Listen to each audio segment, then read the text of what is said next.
And Birdie on his way home, he kind of slipped, and he's in there safely. He's going to walk back to third. Up, here comes that little lollipop throw, but he slips and falls. I swear, only the New York Mets could allow someone to trip and fall, then bear crawl for about 17 seconds and still allow that same player to steal home. Only the New York Mets. So if you are a New York baseball fan and you're not a Yankees fan, I just feel so bad for you, because being a Mets personality has got to be one of the most frustrating things in all of baseball. But what's going on, guys? It's Fuzzy. Welcome back to yet another MLB recap. If you live under a rock, I feel sorry for you, because yesterday so much went down. We have Lucas Giolito throwing a historic no-hitter. Zach Plesac, we have an update on whether or not he is going to be called back up to the Indians along with his buddy Mike Clevenger. And then Tyler Glasnow, you do not want to miss this start. His best win of 2020 is a can't-miss performance. So without further ado, let's start talking baseball. I'm going to go ahead and talk about the Mike Clevenger and Zach Plesac situation real quick, because it could affect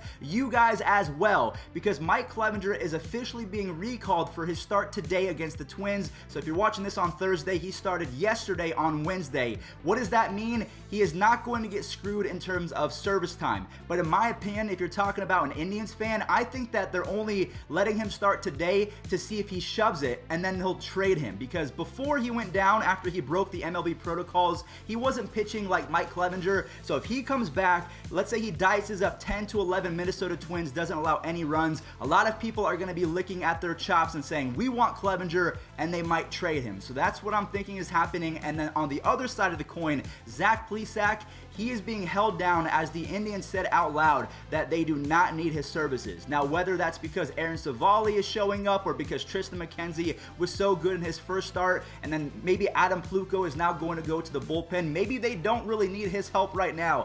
I call BS on that. The Indians are notorious for paying players bottom dollar and trying to trade for pieces as opposed to spending money. And now they're going to manipulate this kid's service time. He's probably going to lose a contract year. Now, I don't like that. I'm a fan of Zach Plesac. What he did was stupid. It was one of the dumbest things I've ever seen in my entire life. If he's watching this video, I'm sure that he would admit to that. I would rather trade him, or I'd rather suspend him. Don't use service manipulation as punishment to ruin a kid's really good start to 2020. Did he make a mistake? Yes. Did he put the entire team at risk? Yes. But I don't like service time manipulation, as evident by Chris Bryant and Vladimir Guerrero Jr. No one likes it, but apparently when you make a dumb mistake, it's fine. I don't know, suspend him, trade him, don't do this. But anyways, we're going to go ahead and move on to the Dodgers game. I would say this was actually the Giants game, as they get their 7th consecutive win in a row. Who does it? Of course, Donnie Barrels. High drive, left field, it is out of here, and we are going home, and he will get the hero's welcome. And the Giants have won their 7th straight. I don't know what's happening. I think Jesus might be coming, as the Giants again win their 7th consecutive game. So moving on to the best moment from yesterday, by far the defining moment of 2020. Lucas Giolito throws the first ever no-hitter in front of 0 fans. So I thought it was really awesome. The perfect game was in fact ruined by a walk to Eric Gonzalez, but I'm sure that Giolito would not have it any different. And if it was going to happen, it was going to be against the Pirates, who are one of the 3 worst offenses in all baseball. I just think even if Barry Bonds was at the dish, you were not touching Giolito yesterday. He was that dominant. Now, I do have to say, after the game, they were celebrating the no-hitter, and Eloy Jimenez went down with an ankle injury. Kind of gave me some old Kendrys Morales vibes. I'm just happy that he was able to stand up, walk off the field under his own power. I don't think he's officially on the IL, but he's probably going to miss a game or 2, so take note of that. You got lucky. He is not that hurt. I was about to be real sad for White Sox fans. So you saw the intro clip of the Mets playing the Marlins, and that was pretty much the theme from yesterday. The Mets got swept in that little doubleheader. Yeah, I don't even know if I have to show the highlights. Here's some Game 1 highlights, and then we'll go ahead and show some Game 2. As Trevor Rogers and the bullpen dominate the Mets lineup in Game number 2 after Daniel Castano shuts out the Mets in Game number 1. I don't really have any words. All I can say is, Mets fans, I'm sorry. Another doubleheader that I want to talk about real quick, we have the Angels versus the Astros. Game number 1 lasted all of about 3 seconds. Jose Suarez got eaten alive by the Astros offense. They scored 5 runs in the first. And then in game number 2, the Angels do answer back. They say, we got this. And they didn't even want to give the staff of the Angels a chance to blow that game as they erupt for 12 RBIs. You have Goodwin, Ohtani, and Fletcher combining for 7 of those. Trout actually led off this game. I believe this was the first time in his career, or one of the few times in his career, that he is actually leading off a ball game. That is the Joe Madden special. Anytime that he feels a player is not performing at their best standard, he puts them at the leadoff spot. I don't know why, but who knows? It works. And speaking of Joe Madden, he got ejected yesterday because the umpire decided to call this a strike against Shohei Ohtani. I mean, that umpire needs to get LASIK. That was bad. Look at J.P. Crawford looking like Carl Crawford yesterday with a home run, a double, some flashy defense, and yesterday as I was doing my research, I discovered that they're cousins. It really only makes sense because their swing is kind of the same. They're both quick, they both have sneaky power, and on top of that, speaking of sneaky power, Austin Nola hits his 5th home run of the season already in an 8-3 trouncing of the San Diego Padres. Evan White, ever since he came back after being, well, he was kind of benched, but at the same time he was injured. I would say he was more or less benched because he was super bad to start 2020. He goes 3 for 4, has 10 RBIs or something in the last couple days. He is on fire. Now on the other side, Chris Paddock has not been the same guy this year. He's still had flashes of being good, but 6 earned runs in 2 of his last 3 starts.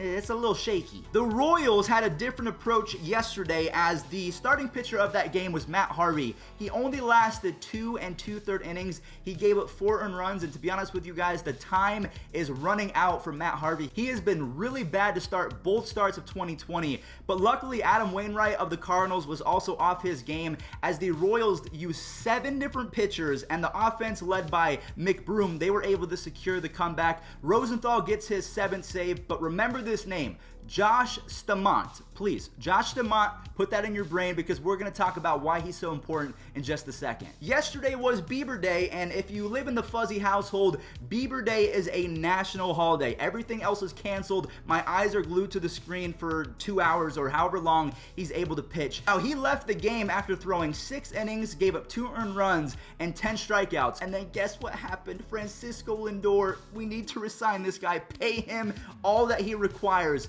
This hyped me up so much because Lindor has been struggling. He hits this home run, throws his bat, screams because he was so hyped. I spit my food out. Lindor liftoff, deep right field. Kepler's back. He's out of room. It's out of here. It's a flow ball. Hit it out onto the tarp in right field. And Lindor with a 2-run homer here in the 6th. Carlos Santana also comes in with a clutch RBI, so if Lindor and Carlos Santana along with J-Ram can get hot at the same time on top of that rotation, I'm telling you, the Indians, they could be a sneaky team. I'm not being biased. The record shows they're 6 or 7 games above 500. Yes, they played the Pirates. Yes, they played the Tigers, but the Twins are a legit team, so watch out for the Indians. Now, because I brought up Josh Staumont of the Royals, we're going to go ahead and compare him to James Karinchak of the Cleveland Indians. So Staumont throws 102, and in 12 innings so far, he has a .73 ERA. He has a 6 walks per 9, but he has an 18.2 strikeouts per 9. So he throws 102. That is his MO. But then if we compare him to James Karinchak, another young stud reliever, Karinchak has a .54 ERA, so that's better than Staumont so far. A 3.2 walks per 9, so he pretty much cuts that in half. Now, Staumont does beat him in strikeouts per 9, as Karinchak only has 16.7 strikeouts per 9. I say only with a grain of salt because that is insane. But he has done that in 16.2 innings. So I want you guys to let me know in the comment section down below, for the next 5 years, who do you think is going to be better, Josh Staumont or James Karinchak? Now, before we talk about Tyler Glasnow and the rest of the games, I do want to show 2 web gems from yesterday. Victor Robles with the play of the year so far, and then Dylan Carlson. You better stand this man. He's coming alive the last couple games. His arm, don't run on him. Lifted in the air to Dylan Carlson. Catch is made. Merrifield is tagging up. The throw into third. Edman applies the tag. It's a double play. Strong throw coming in. And this ball blasted out to center. Robles, and he caught it. Took a steep route to it. Now he launches a throw to first. That's a 300-foot throw to first base for an 8-3 double play. Are you kidding me? Tyler Glasnow finally lives up to that foolish baseball video that he put out a couple, I would say, weeks ago when he said that he was the nastiest pitcher in all of baseball. He K'd up 13 hitters and held the Royals to 2 earned runs. Hunter Renfroe hit his 5th home run of the season, and then Margot and Choi, they put a lid on it with extra run support. This is what Tyler Glasnow needs to do if the Rays are going to be a World Series favorite. They're already a really awesome team, but in my opinion, if Glasnow and Morton are not firing on all cylinders, it's going to be tough for them. But luckily, yesterday, he was untouchable. Well, aside from the 2 earned runs. Luis Castillo drops to 0-4 on the season, even though he has a 3.6 ERA. I don't understand how that works. I guess when the Reds are second to last in all of baseball in the amount of hits that offense has had in all of 2020, they're second. They kind of suck as an offense. So when you're a pitcher, you got to go into a game thinking, if I don't shut out this team, we are going to lose. Bad defense and then clutch Brewers pitching and hitting. They get a 3-2 victory. Now, another team that is on a mini losing streak is the Diamondbacks. They have lost 7 consecutive games, so they are the anti-Giants. Giants have won 7 straight. Diamondbacks lose their 7th straight. As Nolan Arenado breaks out of a mini slump, he has 2 doubles, 2 RBIs. Matt Kemp and Garrett Hampson, they also come in huge. A narrow 5-4 victory over the Diamondbacks. I mean, baseball. Bounding ball up the middle. Swing a hard shot right side, throw for a base hit. And he tags that one. Hot shot down the line. That's going to go all the way to the corner. And this one is hit a long way to right field.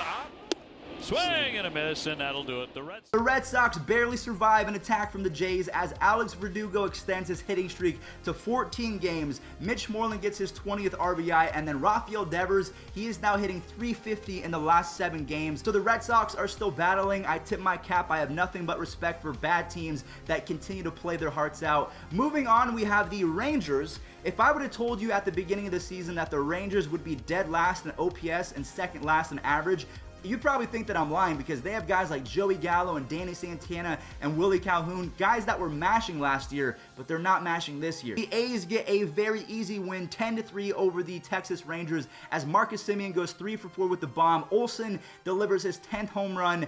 Piscotty is now up to 25 RBIs and Mark Canha is up to 21. Just unreal what the A's offense is doing in terms of run production. And then let's not forget Sean Manaea. 5 innings, only 1 earned run, and then the bullpen shuts it down. Man, the A's are looking good. And then the final 2 games from yesterday, we have the Tigers hitting their 2nd Grand Slam of the week. This time it comes off the bat of Jonathan Scope as they get a 7-1 kind of surprise victory over the Cubs. Now, say what you want about the Tigers staff, but you cannot doubt Spencer Turnbull. 5 2/3 innings, does not allow any runs against that really good Cubs offense, and he lowers his season ERA to 2.97. And then on the flip side, Tyler Chatwood, I told you guys, it was not going to last. He got shelled yesterday as the Cubs are now 5-5 in their last 10 games. And then the last thing I have to say, pay this man. Fly ball right field. Eaton venturing back to the track, to the wall, and he can't get it. It's off the top of the wall, and it's gone. Ricky Boom, the batter. Here is a swing and a ground ball hit right at short. This will be 2. Gregorius to the bag. He'll fire it to first. It's in time. And another double play. Francisco Lindor and JT Realmuto need to get that bag, but we'll stay with the Phillies real quick as JT Realmuto hits a 3-run home run for his buddy Jake Arrieta, who has his best start of the year. 5 innings, 1 earned run against the Washington Nationals. Andrew McCutchen and Gene Segura both drive in 2, and then I do have to note, Realmuto is up to 25 RBIs. He's a catcher. All right, everyone. Well, that is going to do it for today's MLB recap. I feel like this one was a little bit beefier because there was so much to talk about. There was the no-hitter. There was the web gems. There was the Josh DeMont versus James Karinchak. And then sticking with the Indians, there was the Mike Clevenger and Zach Plesac situation. So let me know what you guys think of all this mess. Stay safe out there. I don't think that we're going to do this day in MLB history because I'm feeling lazy today. So hope you guys stay safe. See y'all tomorrow.